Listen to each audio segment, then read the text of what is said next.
Hello students, कैसे आप लोग? उम्मीद करते हैं आप लोग बढ़िया होंगे, अच्छे होंगे और अपना एग्जाम का तैयारी एकदम बेहतरीन अंदाज में कर रहे होंगे।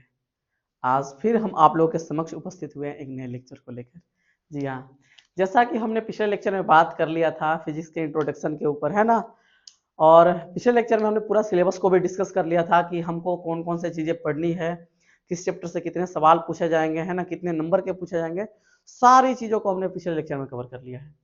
अगर आप नए हैं, उस लेक्चर को ना देखे हैं, तो प्लीज जाकर के उस लेक्चर को जरूर देखिए, क्योंकि सिलेबस के बारे में नॉलेज होना आपको बहुत जरूरी है। देखिए, बहुत सारे विद्यार्थी जो है ना, इस चीज को इग्नोर कर देते हैं, सिलेबस को इग्नोर कर देते हैं। वो कहते हैं कि भाई इससे क्या होना जाना है, पढ़ना तो हमको चैप्टर ही है। हाँ, लेकिन सब एग्जाम में सबसे इंपॉर्टेंट जो रोल अदा करता है आपके एग्जाम में, वो है आपका सिलेबस। अगर आपको सिलेबस में पता होगी, सिलेबस के बारे में अगर आपको पता होगा, तो आपके दिमाग में इस चीज क्लियर रहेगा कि हमको क्या चीज पढ़ना है और क्या चीज नहीं पढ़ना है। इसके साथ साथ आपके दिमाग में ये भी क्लियर रहेगा, सिलेबस सिलेबस जब आप जानेंगे तो आपके दिमाग में ये भी क्लियर रहेगा कि कौन से चैप्टर को हमको ज्यादा समय देना है और कौन से चैप्टर पर कम समय देना है नहीं बात। इसलिए आप लोग सिलेबस को जरूर देखिए, उस, है ना। और साथ ही साथ सिलेबस में जो जो चीजें हम बताए हैं, है ना, उस सब चीज को नोट डाउन कीजिए अपने कॉपी पे और उसको 2-3 बार पढ़ लीजिए ताकि सिलेबस आपके दिमाग में रहे। ठीक है, तो ज्यादा देर ना करते हुए आज अब हमारा जो है ना, हमारा चैप्टर शुरू होने वाला है। लेकिन चैप्टर शुरू करने से पहले हम कुछ चीजें और डिस्कस करना चाहेंगे, है ना, फिर अपने चैप्टर पर हम प्रोसीड कर जाएंगे। ठीक है जी। तो अगर बात करें, हम लोग आज बात करने वाले फिजिक्स के ऊपर, बेसिकली फिजिक्स, है ना। क्या बात करने वाले अपन? फिजिक्स के ऊपर।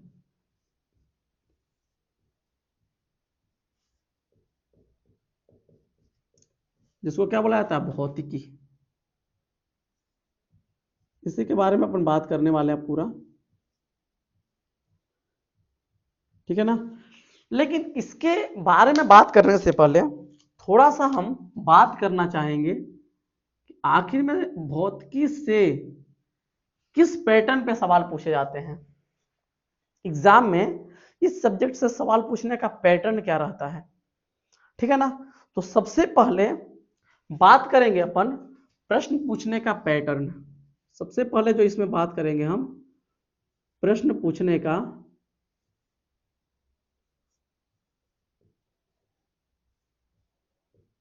का पैटर्न।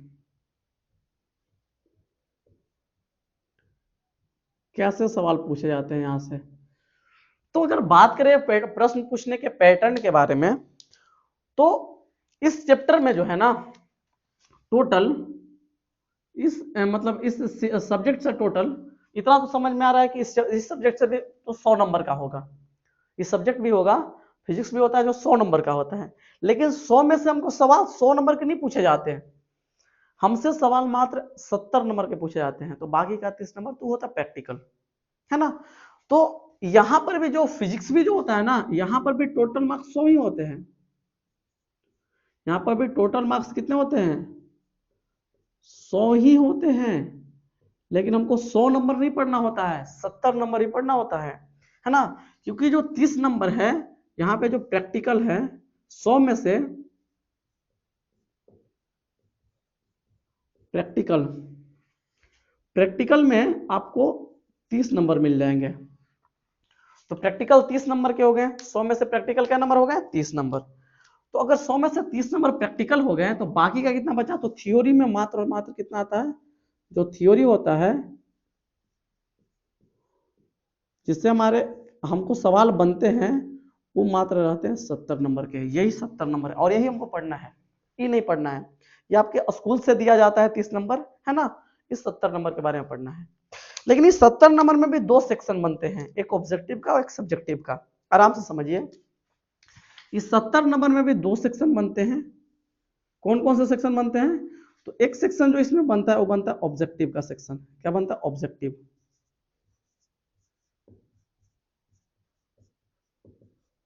ऑब्जेक्टिव। अब देखिए, अब तक जो ट्रेंड चला रहा है 2021 से बिहार बोर्ड का प्रश्न पूछने का जो ट्रेंड चला रहा है, अगर हम उसका बात करें तो आपको ऑब्जेक्टिव, है ना, ऑब्जेक्टिव से जो सवाल है, ऑब्जेक्टिव से जो आपको प्रश्न बनते हैं ऑब्जेक्टिव, है ना, यहां से आपको 35 नंबर का प्रश्न बनता है। यहां से आपको 35 मार्क्स मिलेंगे इधर से, और यहां भी आपको क्या नंबर मिलेंगे, यहां से भी आपको 35 नंबर मिलेंगे। किससे मिलेंगे, तो इधर होगा क्या, सब्जेक्टिव। 35 नंबर कैसे मिलेंगे, तो अभी के ट्रेंड के अकॉर्डिंग ऑब्जेक्टिव में जो टोटल प्रश्न रहेंगे, टोटल हम बात करें टोटल, ऑब्जेक्टिव में जो टोटल प्रश्न रहेंगे, टोटल क्वेश्चन कितने रहेंगे, रहेंगे 70, है ना। टोटल क्वेश्चन कितने रहेंगे, तो टोटल क्वेश्चन रहेंगे 70, लेकिन बनाना 70 नहीं है, बनाना है मात्र और मात्र 35। बनाना क्या है, बनाना है मात्र क्या गो, बनाना है मात्र 35। और प्रत्येक प्रश्न के लिए क्या नंबर रहेंगे, है ना, प्रत्येक प्रश्न के लिए कितना रहेंगे, प्रत्येक प्रश्न जो होगा यहाँ पे, प्रत्येक प्रश्न जो होगा यहाँ पे कितना नंबर का रहेगा, 1 नंबर का रहेगा। तो हाँ, प्रश्न पूछेंगे 70, डबल पूछा जा रहा है अभी प्रश्न, लेकिन बनाना 35 है, ठीक है ना। और प्रत्येक प्रश्न 1 नंबर के रहेंगे, मतलब 35 नंबर इधर से हो जाएंगे। अरे होंगे नहीं होंगे, तो आपके जो ऑब्जेक्टिव वाला पोर्शन है, इस पोर्शन से आपके क्या नंबर बन रहे हैं, 35 नंबर। तो सर 35 नंबर, तो 35 नंबर सब्जेक्टिव से बन जाएंगे। कैसे बनेंगे उसको भी समझ लीजिए। तो 35 नंबर जो सब्जेक्टिव से बनेंगे, यहाँ पे 2 सेक्शन बनेंगे। जैसे सब्जेक्टिव का अगर 2 सेक्शन बनाए हम, आराम समझिए, कोई डाउट, इक्वट ऑफ डाउट नहीं रहने देंगे, हम पूरा डाउट को क्लियर करके चलेंगे, है ना। यहाँ पे जो है ना, सब्जेक्टिव में भी क्या होगा, यह है सब्जेक्टिव का पोर्शन, ये क्या है, सब्जेक्टिव।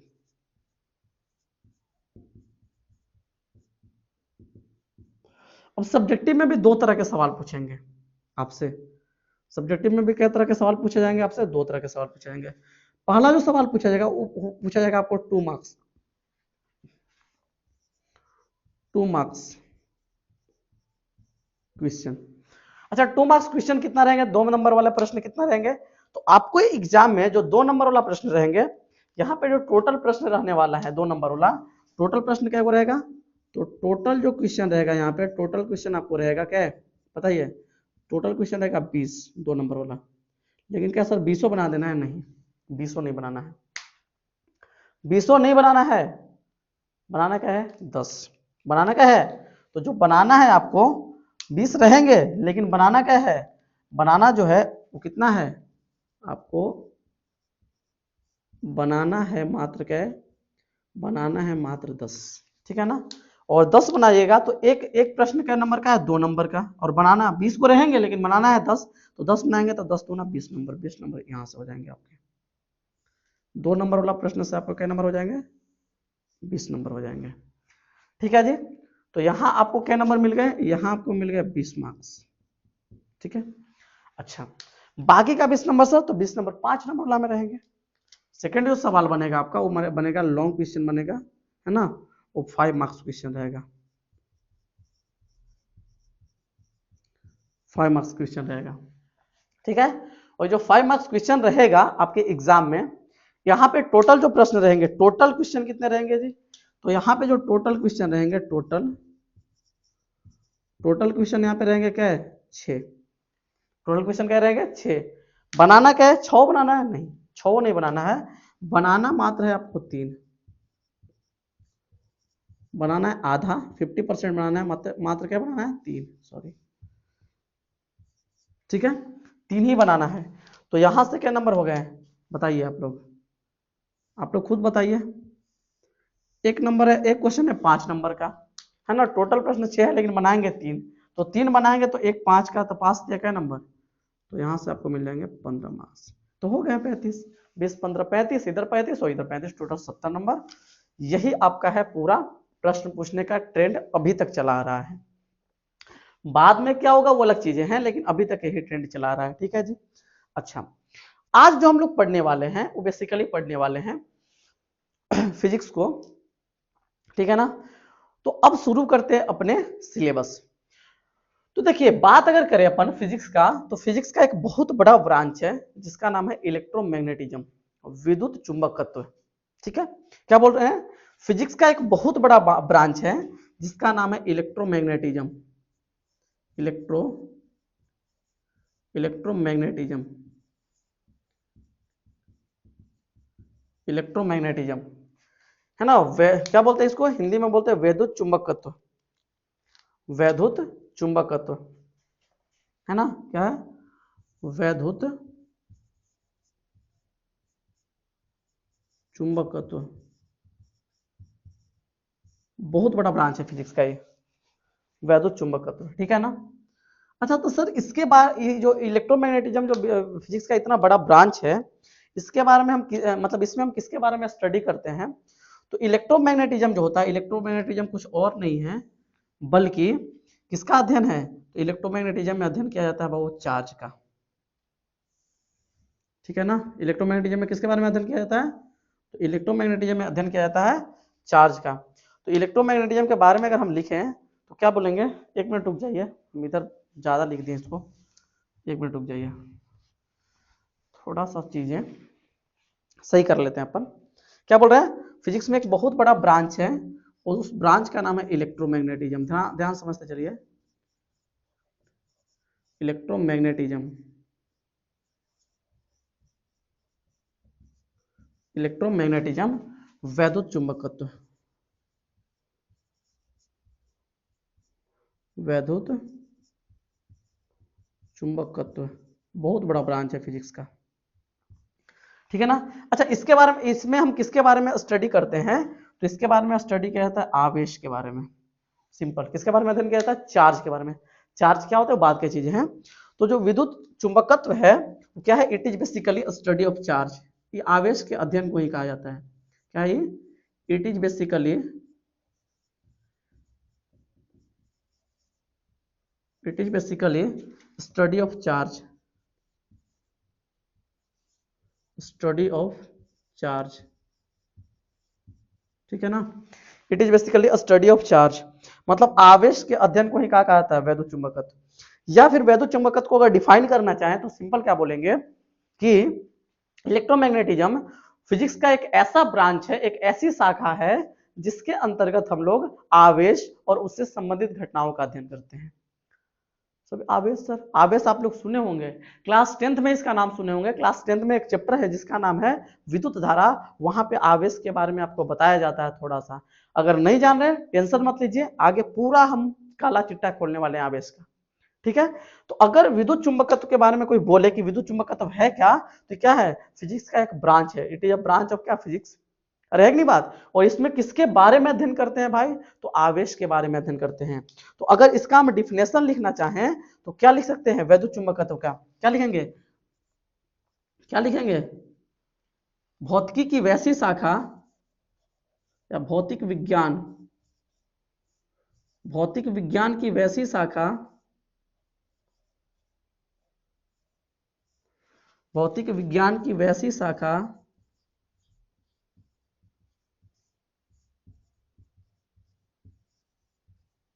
भौतिक विज्ञान की वैसी शाखा जिसके अंतर्गत, जिसके अंतर्गत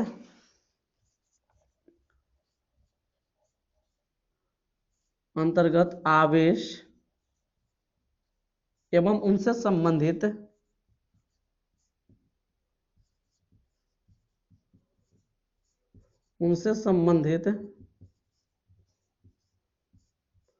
घटनाओं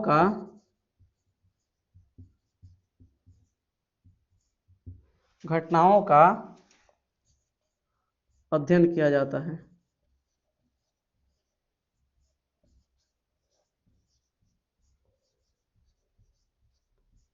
किया जाता है, क्या कहलाता है? वैद्युत चुंबकत्व कहलाता है।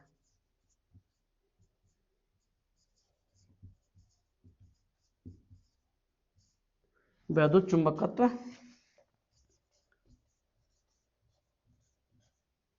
कहलाता है। सिंपल बात है, मतलब जो वैद्युत चुंबकत्व है एक फिजिक्स का एक शाखा है, एक ब्रांच है, और इसके अंतर्गत हम लोग, इस शाखा के अंतर्गत हम लोग किसके बारे में स्टडी करते हैं भाई? तो आवेश के बारे में स्टडी करते हैं, इसके बारे में स्टडी करते हैं, ठीक है ना। इसको पढ़ते हैं, क्लियर है जी। अच्छा तो अगर देखा जाए आगे चल के जो इलेक्ट्रोमैग्नेटिज्म था, वैद्युत चुंबकत्व जो था, इसको दो वर्गों में बांटा गया है ना। वैद्युत चुंबकत्व को कई वर्गों में बांट दिया गया? दो वर्गों में। एक तो एक को बोला गया वैद्युत स्थैतिकी और एक को बोला गया वैद्युत गतिकी, है ना, इलेक्ट्रोस्टैटिक्स और एक इलेक्ट्रोडायनेमिक्स। तो जो इलेक्ट्रोस्टैटिक क्या था, इलेक्ट्रोमैग्नेटिज्म जो था, वैद्युत चुंबकत्व जो था, आराम समझिएगा, जो वैद्युत चुंबकत्व था, वैद्युत चुंबकत्व,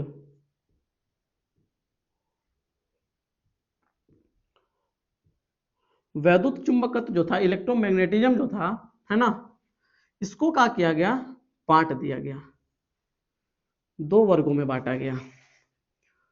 तो सबसे पहला जो इसका वर्ग था उसको बोला गया वैद्युत स्थैतिकी,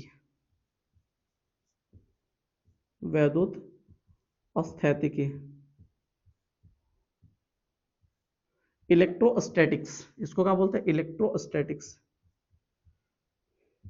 इंग्लिश में बोलते हैं इलेक्ट्रोस्टैटिक्स, इलेक्ट्रोस्टैटिक्स, है ना। और दूसरा जो था, दूसरा जो इसको बांटा गया उसको बोला गया वैद्युत गतिकी, क्या बोला गया, वैद्युत गतिकी, इलेक्ट्रोडायनेमिक्स, वैद्युत गतिकी, इंग्लिश में बोला गया इलेक्ट्रोडायनेमिक्स, इलेक्ट्रोडायनेमिक्स,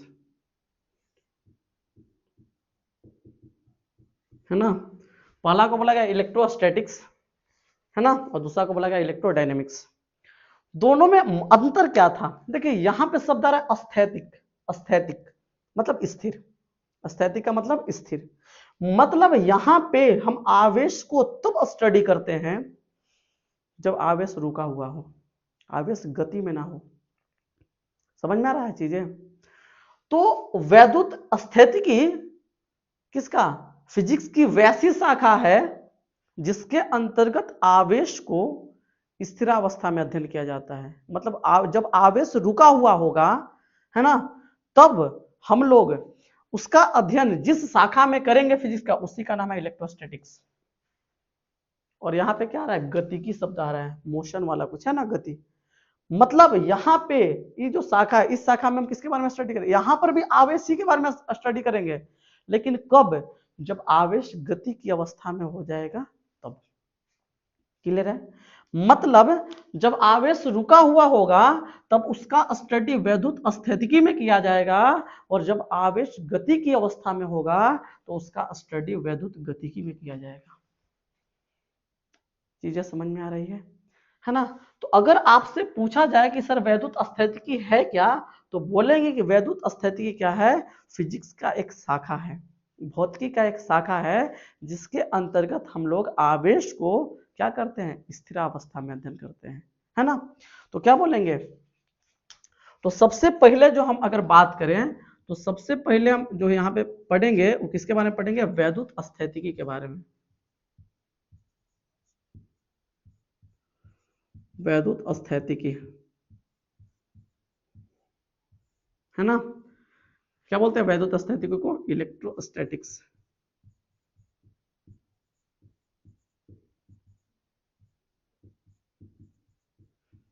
इलेक्ट्रोस्टैटिक्स।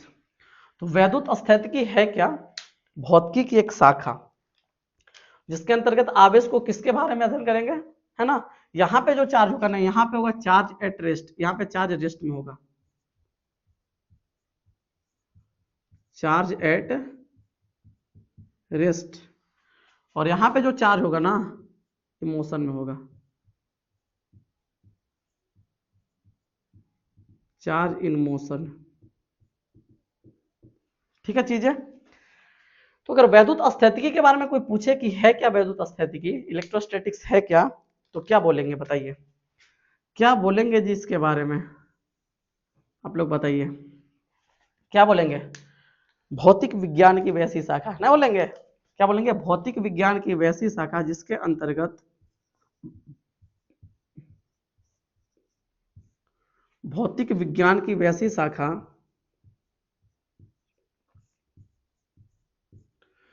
की वैसी शाखा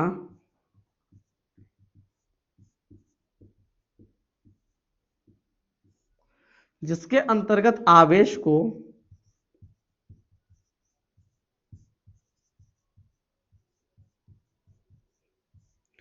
जिसके अंतर्गत आवेश को आवेश को स्थिरावस्था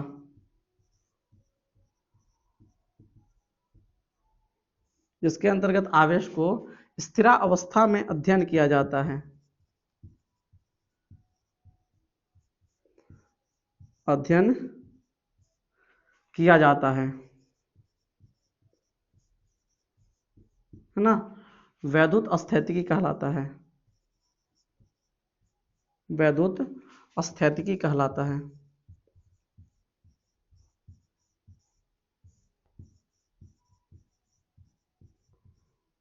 वैद्युत स्थैतिकी कहलाता है। क्लियर है ना?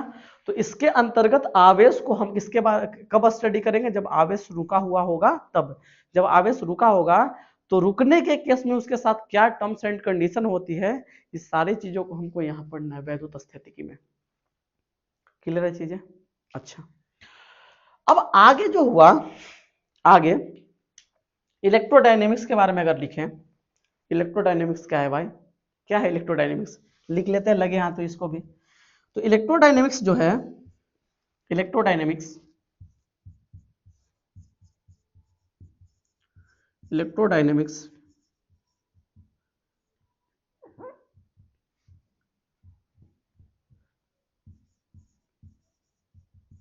इलेक्ट्रोडायनेमिक्स वैद्युत गतिकी,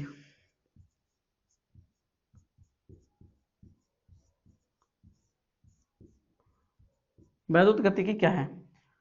ये भी भौतिकी की एक शाखा ही है है ना? इलेक्ट्रोडायनेमिक्स भी क्या है? भौतिकी की एक शाखा है। इसके अंतर्गत आवेश को कब स्टडी करेंगे? जब आवेश गति की अवस्था में होगा, है ना? तो इसके बारे में अगर लिखे तो क्या लिखेंगे? भौतिक विज्ञान की वैसी शाखा,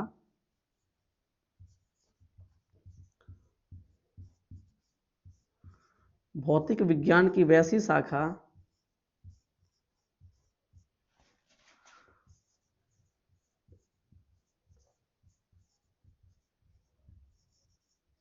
भौतिक विज्ञान की वैसी शाखा जिसके अंतर्गत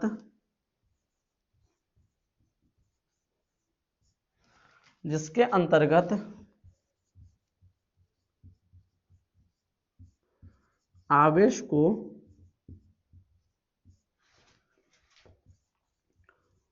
गति की अवस्था में अध्ययन किया जाता है,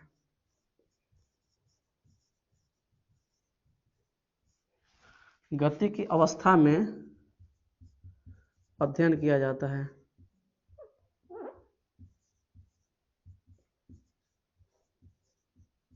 अध्ययन किया जाता है, क्या कहलाता है? वैद्युत गतिकी कहलाता है, वैद्युत गतिकी कहलाता है। ठीक है चीज है? तो ये बात हो गया, हम वैद्युत स्थितिकी के बारे में जानेंगे, वैद्युत गतिकी के बारे में जानेंगे। ठीक है जी? अब बात करते हैं अपन थोड़ा सा आगे। ठीक है? अच्छा, अब देखिए, अब एक बात समझिएगा आप लोग, सिंपल सिंपल चीजें हैं, ज्यादा कोई टफ है नहीं। क्या बताना चाह रहे हैं अपन? बताना ही चाह रहे हैं कि देखिए, चाहे वैद्युत स्थैतिकी हो या फिर वैद्युत गतिकी हो, पढ़ना किसके बारे में? आवेश के बारे में। हाँ, ये बात हम मानते हैं कि यहां पे आवेश को स्थिर अवस्था में अध्ययन करना है, रुके हुई अवस्था में, और यहां पे आवेश को गति की अवस्था में अध्ययन करना है। लेकिन अध्ययन करना तो है किसको? आवेश को। तो चाहे हम इलेक्ट्रोस्टैटिक्स पढ़ें या तो हम इलेक्ट्रोडायनेमिक्स पढ़ें, मतलब अगर हम इलेक्ट्रोमैग्नेटिज्म पढ़ रहे हैं, वैद्युत चुंबकत्व पढ़ेंगे, तो हमको सबसे पहले आवेश के बारे में पता होनी चाहिए। जब तक हमको आवेश के बारे में पता नहीं रहेगा, तब तक हम वैद्युत चुंबकत्व के बारे में जान ही नहीं सकते हैं, है ना? तो आज हम शुरू करने वाले हैं सबसे पहले, है ना, इलेक्ट्रोस्टैटिक्स। और इलेक्ट्रोस्टैटिक्स का हम चैप्टर मतलब शुरू तो करेंगे, लेकिन सबसे पहले हम आवेश के बारे में जान लेंगे। क्लियर है चीजें जी? तो हम लोग शुरू करने वाले हैं इलेक्ट्रोस्टैटिक्स का फर्स्ट चैप्टर, और उसी चैप्टर में सबसे पहले जो हम लोग जानेंगे आवेश के बारे में जानेंगे, क्योंकि सबसे पहले जब आवेश के बारे में नहीं जानेंगे तब तक ना तो हम इसको पढ़ पाएंगे, इसके अंतर्गत जो भी चैप्टर है उसको पढ़ पाएंगे, और ना तो इसके अंतर्गत जो भी चीजें है उसको पढ़ पाएंगे। समझ में आ रहा है ना, क्योंकि दोनों जगह आवेश का जलवा है, तो आवेश को पढ़ना पड़ेगा। तो हम आज शुरू करेंगे इलेक्ट्रोस्टैटिक्स को। तो हम शुरू करने वाले हैं इलेक्ट्रोस्टैटिक्स। आराम से एकदम हेडिंग लगाइए इलेक्ट्रोस्टैटिक्स, और इसमें पहला अध्याय डालिए विद्युत आवेश एवं विद्युत क्षेत्र। वैद्युत स्थैतिकी, वैद्युत स्थैतिकी, इलेक्ट्रोस्टैटिक्स, इलेक्ट्रोस्टैटिक्स है ना, वैद्युत स्थैतिकी। और इस वैद्युत स्थैतिकी के अंतर्गत जो फर्स्ट चैप्टर हमारा है, इसी को आज शुरू करेंगे वैद्युत स्थैतिकी को। और इसके अंतर्गत जो हमारा फर्स्ट चैप्टर आता है, अध्याय 1 आता जो है, उस अध्याय को शुरू करेंगे वैद्युत आवेश एवं वैद्युत क्षेत्र। वैद्युत आवेश या विद्युत आवेश भी लिखता है, विद्युत आवेश एवं विद्युत क्षेत्र है ना, लिख लेते हैं विद्युत आवेश एवं विद्युत क्षेत्र। विद्युत आवेश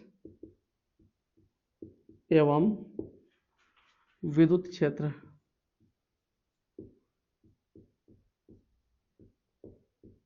है ना, विद्युत आवेश एवं विद्युत क्षेत्र। इलेक्ट्रिक चार्जेस एंड फील्ड्स, क्या है, इलेक्ट्रिक चार्जेस एंड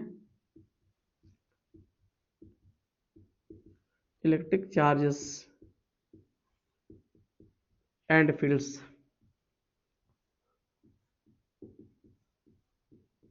है ना, इलेक्ट्रिक चार्जेस एंड फील्ड्स। और इसी चैप्टर के साथ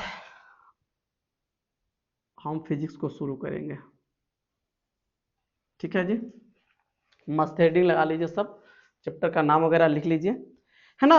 और इसमें देखिए, इसलिए आवेश पहले दिया है आवेश को पढ़ने के लिए, क्योंकि भाई बुक बनाने वाला को भी पता है कि पूरा इलेक्ट्रोस्टैटिक्स इलेक्ट्रोडायनेमिक्स पूरा जब पढ़ेंगे तो पूरा आवेश के बारे में पढ़ना है, तो सबसे पहले आवेश को तो पढ़ ले है ना।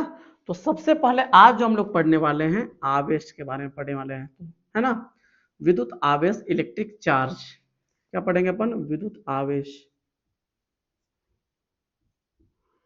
विद्युत आवेश है ना, इंग्लिश में इसको बोलते हैं इलेक्ट्रिक चार्ज, इलेक्ट्रिक चार्ज। ठीक है जी, और आज हम लोग चार्ज पढ़ेंगे, आनंद आएगा,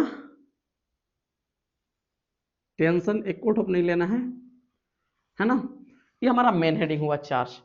अब एक बात समझिए, अगर आवेश के बारे में जानना है, सबसे पहले थोड़ा सा हिस्ट्री को जानते हैं, ताकि हमको इस चैप्टर में इंटरेस्ट बने, क्योंकि जब तक हमको इस चैप्टर में इंटरेस्ट नहीं बनेगा तब तक इस चैप्टर को पढ़ने में आनंद भी नहीं आएगा, है ना। तो थोड़ा सा इंटरेस्ट लाने के लिए इस चैप्टर में आपका हम थोड़ा सा चलते हैं इतिहास में, है ना। आवेश के इतिहास को समझते हैं तो थोड़ा सा कि आखिर में आवेश का डेवलपमेंट कैसे कैसे हुआ, कैसे हमारे समक्ष चार्ज उपस्थित हुआ। तो थोड़ा सा जो हम बात करेंगे वो बात करेंगे हिस्ट्री ऑफ चार्ज पर। सबसे पहला जो हमारा टॉपिक बनेगा हिस्ट्री ऑफ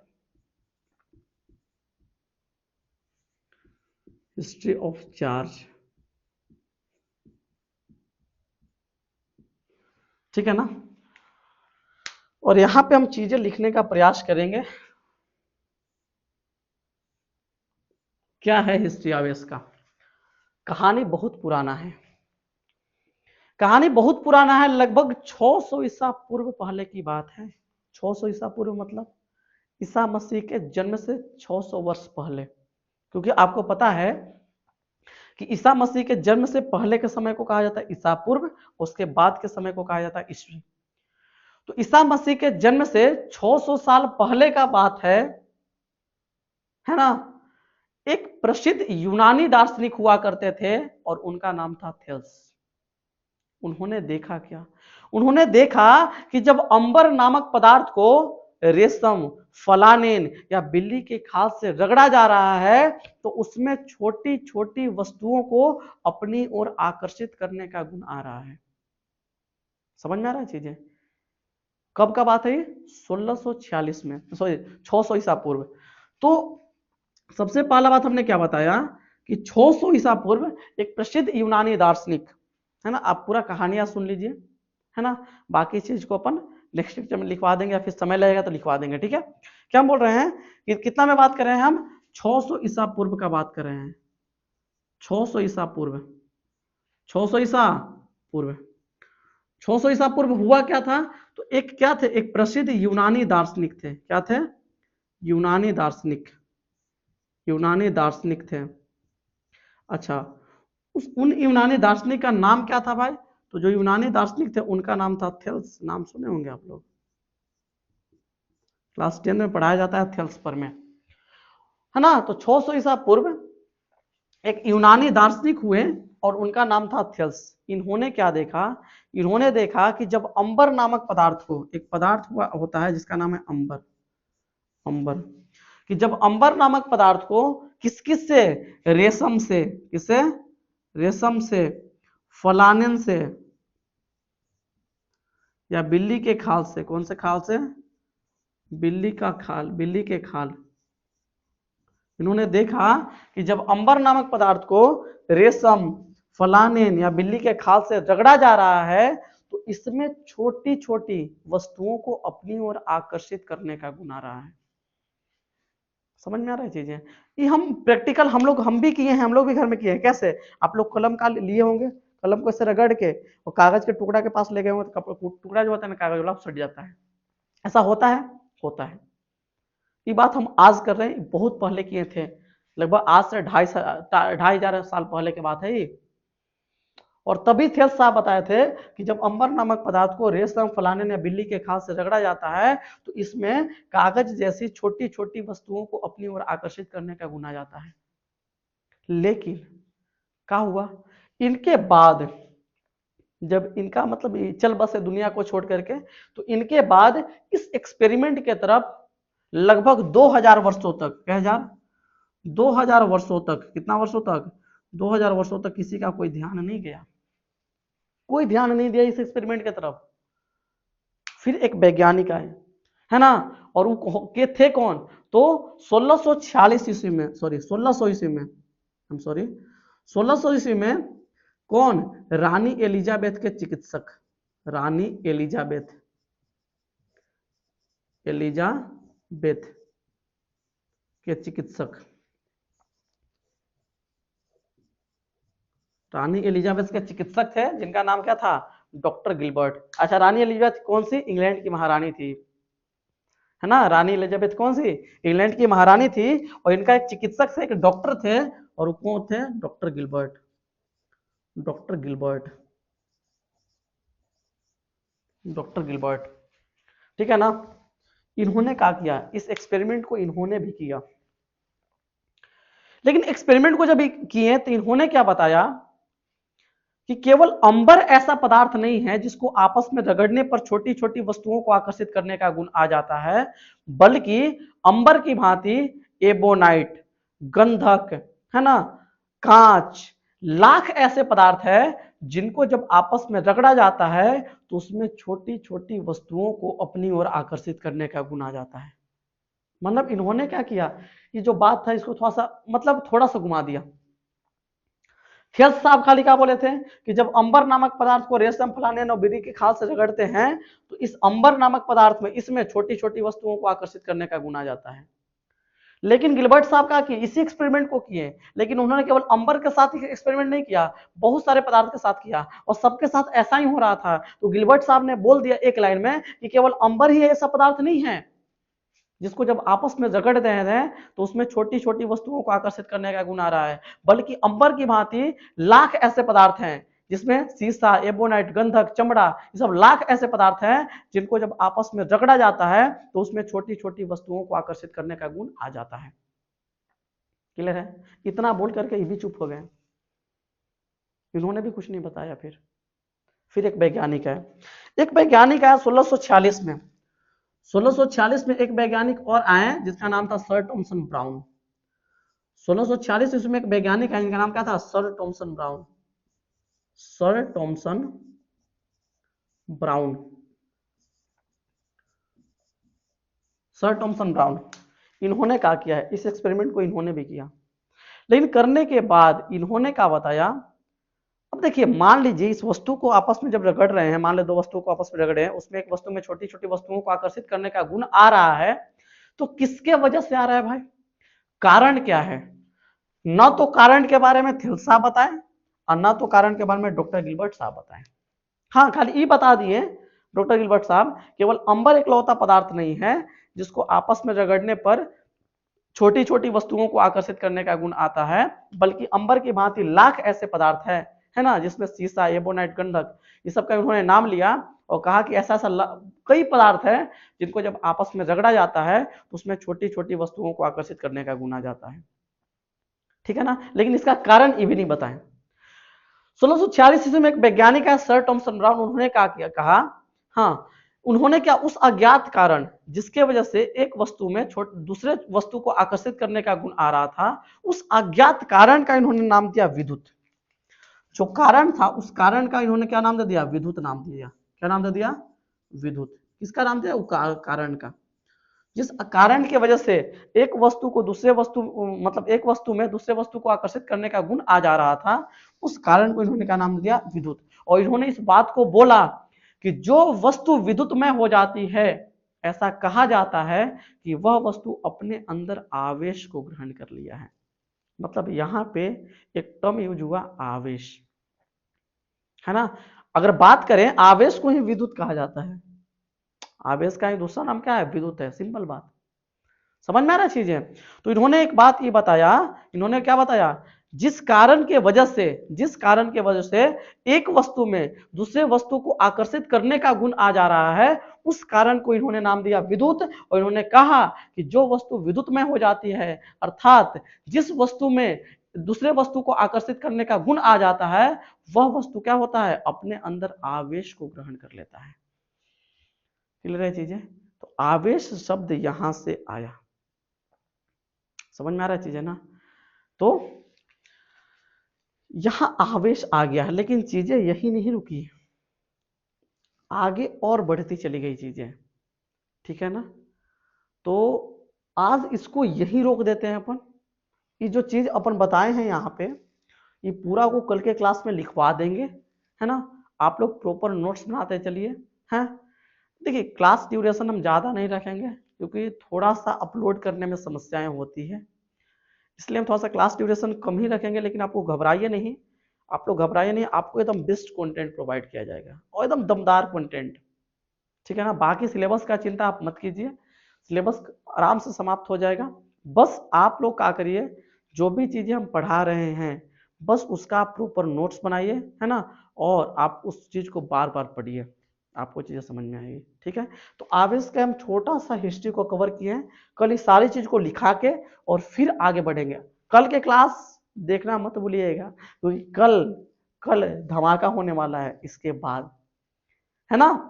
इसके बाद और भी इतिहास है चार्ज का, कैसे कैसे चार्ज आया, कैसे कैसे चार्ज, पता चला कि चार्ज दो तरह का होता है, पॉजिटिव चार्ज, निगेटिव चार्ज, कैसे पता चला, तो ये सब बातें करेंगे अपन कल, ठीक है। आज के लिए इतना ही, बाकी आप लोग कमेंट बॉक्स में जरूर बताइएगा आपको चीजें कैसी लगी, समझ में आई या नहीं आई। मिलते हैं आपसे अगले लेक्चर में, आज के लिए इतना ही, गुड बाय, जय हिंद, बेस्ट ऑफ लक।